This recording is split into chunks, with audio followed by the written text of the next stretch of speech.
네, 오늘은 내가 몰랐던 1001가지 성경 이야기. 영어로는 You always wanted to know about the Bible 이라는 그 영어 책을 한국어로 번역한 지와 사랑 출판사에서 나온 그 책을 읽어드리겠습니다. 1번 먹고 마시고 즐거워하자. Eat, drink and be merry. 이 말도 성경의 한 구절이다. 이 구절은 예수님의 어리석은 부자의 비유에 나오는 것으로 자신의 소유물에 지나치게 집착하는 것을 경고한 이야기이다. 어리석은 부자는 혼잣말로 여러 해 쓸 물건을 많이 쌓아두었으니 평안히 먹고 마시고 즐거워하자 했다. 그러나 하나님께서 그에게 어리석은 자요 오늘 밤에 내 영혼을 도로 찾으리니 그러면 내 예비한 것이 네 것이 되겠느냐 말씀하셨다. 누가복음 12장. 네, eat, drink and be merry라고 이제 이 부자가 이야기를 하는데요. 이 부자 죽은 뒤 어디 갔을까요? 예, 답이 4장 뒤인 누가복음 16장에 나옵니다. 누가복음 16장에도 부자 이야기가 나오죠. 거긴 나사로와 같이 나오는데요. 그때 그 부자는 지옥에 갑니다. 그 누가복음 12장의 부자가 죽어서 어디 갔을까의 답을 4장 뒤인 누가복음 16장이 말하고 있는 겁니다. 이 부자의 어리석음은 하나님이 주신 재물의 부유함을 가지고 하나님께 감사함도 없고 하나님의 뜻대로 쓰고자 함도 없다는 거예요. 오직 자기만을 위해서 사는 인생입니다. 하나님 없는 인생을 말하죠. 이제 한글 성경 한글로는 어리석은 부자 해서 어리석다가 형용사고 부자가 명사로 이렇게 표현이 됩니다. 근데 영어로는 rich fool 부자가 형용사고 어리석다가 명사로 나와요. 부자면 뭐해 바보인데 이렇게 강조가 되는 겁니다. 세상에서는 부자면 어리석어도 될 것 같지만 그러나 부요하고 어리석은 자의 종말이 어떠하다를 성경은 분명히 말을 하고 있습니다. 또 확대 적용하면 영어가 어려운 게 eat, drink and be merry 이렇게 번역을 했는데요. 이 merry라는 단어는 메리 크리스마스 할 때 크리스마스 앞에 꼭 메리가 붙습니다. 해피 크리스마스 이렇게 잘 안 하고요. 또 해피 뉴 이어로 말하지 메리 뉴 이어 이렇게 말을 안 해요. 저 같은 영어를 제2 외국어로 배우는 사람에게는 같이 붙어 다니는 단어들을 잘 모르죠.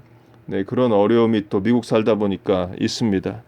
네, 2번 속죄 염소 scapegoat 원래는 실제 염소를 가리켰다.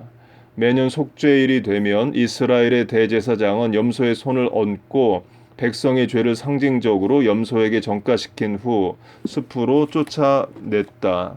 염소를 희생 제물로 바치는 속죄일도 있지만 제물을 바치는 것보다 속죄 염소를 쫓아 보내는 것이 더 나았던 것이다. 속죄 염소라는 말은 다른 사람을 위해 책망받는 자, someone who takes the blame for others라는 뜻이다. 이 대속죄일을 말하는 거고요. 그 대속죄일에 이스라엘의 모든 백성의 죄를 대신 지고 죽는 염소, 제물을 말합니다. 그러니까 scapegoat 염소인데 한글로는 속죄 양 이렇게도 흔히 쓰이기도 합니다. 예수님이 대속죄일에 그 죽는 아사셀 염소로 비유가 되시죠. 그래서 화목제로 죽으셨다라고 이야기 말이 또 됩니다. 결국 속죄 염소, 그 아사셀 염소나 예수님의 십자가나 다 대속의 죽음과 대속의 희생을 말합니다. 우리가 사순절 안에 들어와 있는데요. 다시 한번 예수님의 그 십자가의 죽으심을 우리가 묵상하고 깨달을 수 있겠습니다. 3번 기름진 땅, fat of the land. 이 유명한 구절은 창세기 45장 18절에 나온다. 요셉이 그 11 형제에게 너희에게 애굽 땅 아름다운 것을 주리니 너희가 나라의 기름진 것을 먹으리라 했다. 지금은 이제 fat, 기름을 몸에 해롭다고 여기서 잘 안 먹지만 이제 성경 시대나 또는 추운 나라나 또는 유목민들은 기름을 이제 식량으로 많이 썼죠. 그래서 성경에서도 기름지다, 이제 fat이 이제 부정적인 의미가 아니라 긍정적인 의미로 이제 나오게 됩니다. 4번 양의 옷을 입은 이리 wolf in sheep's clothing. 이 유명한 구절은 예수님의 말씀에서 왔다. 거짓 선지자들을 삼가라. 양의 옷을 입고 너희에게 나아오나 속에는 노략질하는 이리라. 마태복음 7장 15절. 종교 지도자들이 위선으로 가득 찬 것을 두고 하신 말씀입니다. 이 위선이란 단어 그리스어는 이제 히포크리테스입니다. 여기서 영어 단어 히파크릿이 이제 나왔어요. 근데 위선이라는 말은 이제 헬라어의 페르소나, 이제 person이 되는 이제 페르소나와도 연결이 됩니다. 페르소나 이제 인격으로도 번역이 되고 person 사람으로도 이제 나중에 영어 단어가 되는 이 페르소나의 원래 뜻은 가면입니다. 그 고대 그리스의 연극이 있었죠. 지금식으로 하면은 영화나 이제 드라마에 해당을 하는 건데 그 남자만 했습니다. 그래서 여자 역할을 하게 될 경우 여자의 가면을 쓰고 왕의 역할을 하게 될 경우 왕의 가면을 씁니다. 그렇게 이제 가면을 쓰는 것을 페르소나라고 했어요. 그래서 사실 남자이지만 여자 역할을 하고 왕이 아니지만 왕의 역할을 했습니다.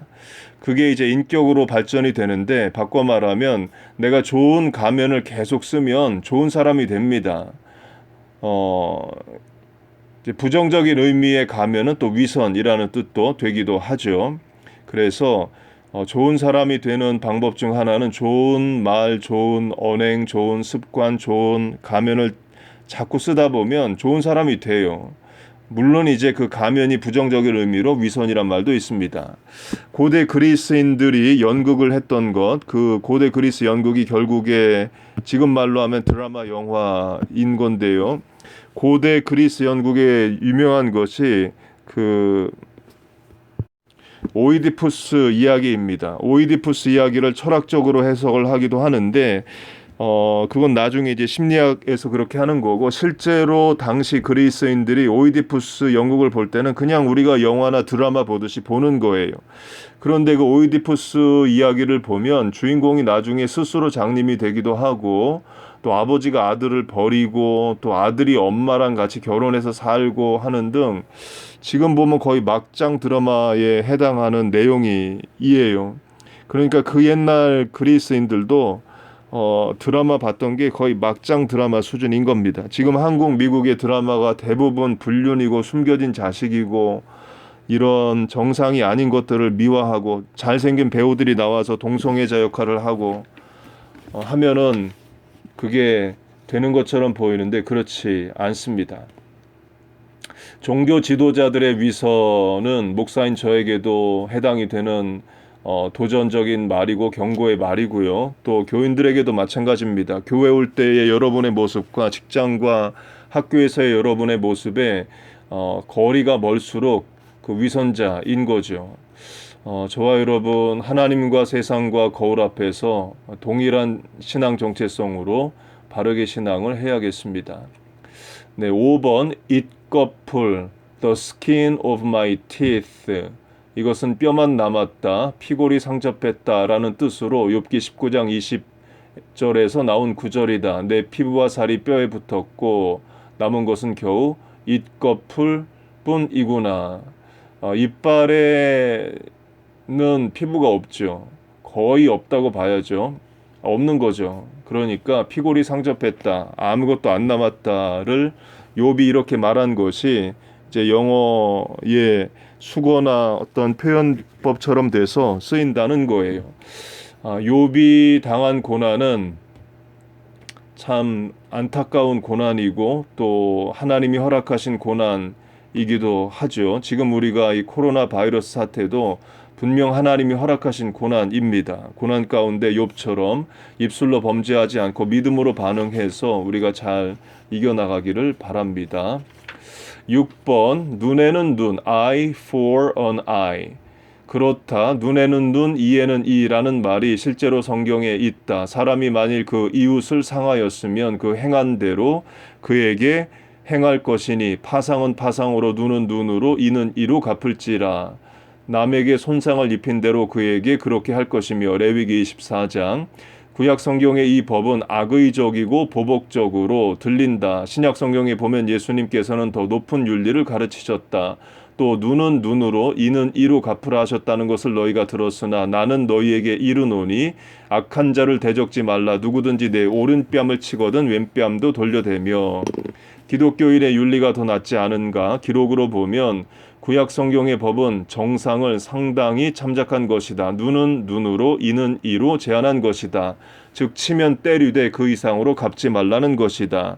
일반적 관습은 예나 지금이나 당한 것보다 더 안갚음을 한다. 그러나 레위기의 법은 이 하나를 이뤘다고 해서 상대방의 이 둘을 뽑지 말라고 한다. 이것은 실제로 더 발전된 법이다. 예수님께서 이보다 진일보된 말씀을 하셨다.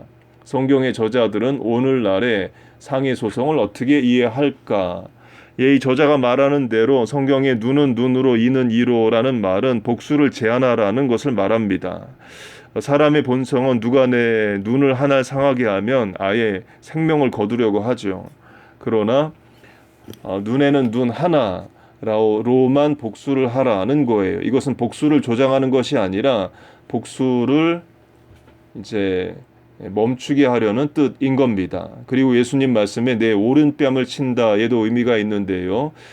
성경은 기본적으로 오른손잡이를 대상으로 말합니다. 왼손잡이는 왼손이라고 이제 따로 이야기를 해요. 그래서 오른손잡이가 기준이라고 할 때에 내 오른손으로 상대의 뺨을 치면 상대의 왼뺨이 맞습니다. 그런데 누가 내 오른뺨을 치거든, 누가 내 오른뺨을 치려면 왼손잡이거나 아니면 오른손잡이가 나를 치는데 손등으로 치는 거예요. 손바닥으로 내 앞에 있는 사람을 치면 상대의 왼뺨이 맞습니다. 그런데 내가 오른손 등으로 상대를 치면 왼뺨이 맞죠. 곧 그 뺨을 치는 것도 손등으로 치게 되는 것이 더 경멸하는 그 것이었대요. 그래서 누가 나에게 손등으로 내 오른뺨을 치는 겁니다. 굉장히 멸시하고 경멸하는 그 일을 당해도 왼뺨도 돌려대라 이렇게 말씀을 하셔요. 네, 굉장히 실천하기 어려운 말씀입니다. 우리가 노력하고 애쓰고 또 해야 될 말씀입니다. 7번 불과 유황 Fire and Brimstone. 사람들은 유황이 무엇인지도 모르면서 불과 유황의 경고자들이라는 말을 자주 사용한다. 이건 영어권에서 이렇게 쓰나 봅니다. 유황은 화산 지역에서 흔히 볼 수 있는 황의 고어이다. 창세기에 있어 하나님이 타락한 도시들 소돔과 고모라를 멸하신 불과 유황도 화산이었을 것이다. 요한계시록은 세상 최후의 날에 사탄과 불신자들은 불과 유황에 꺼지지 않는 불 속에 던져질 것이라고 말한다. 불과 유황을 지옥불, the fires of hell 이라고 하는 것은 이런 까닭이다. 네, 그 소돔과 고모라가 망하는 많은 죄 중 하나는 동성애입니다. 하나님이 정하신 남자와 여자의 결혼 제도를 멸시하고 인간의 본성에 따라 사는 것을 이제 말하기도 하고요. 소돔과 고모라 사건의 분명한 경고는 반드시 죄는 심판을 불러온다라는 겁니다. 오늘날 이 코로나 바이러스 사태도 인간의 죄의 결과일 수 있어요. 그 여러 주장과 신문과 또 논문들을 볼 때 자연 발생적인 바이러스라는 주장도 있고 또 의사 박사들이 쓴 글에서 이게 생화학 무기로 만든 바이러스라는 말도 있습니다. 후자의 말에 비중을 둔다면 인간의 죄성인 거죠. 결국 하나님은 심판을 하십니다. 최후의 심판이 있고 저와 여러분 개인의 종말의 심판도 있게 됩니다. 그런 심판 때에 우리가 심판의 대상이 되지 않고 구원의 대상이 돼야 됩니다. 예수를 믿는 자에게 그 구원을 우리에게 주십니다.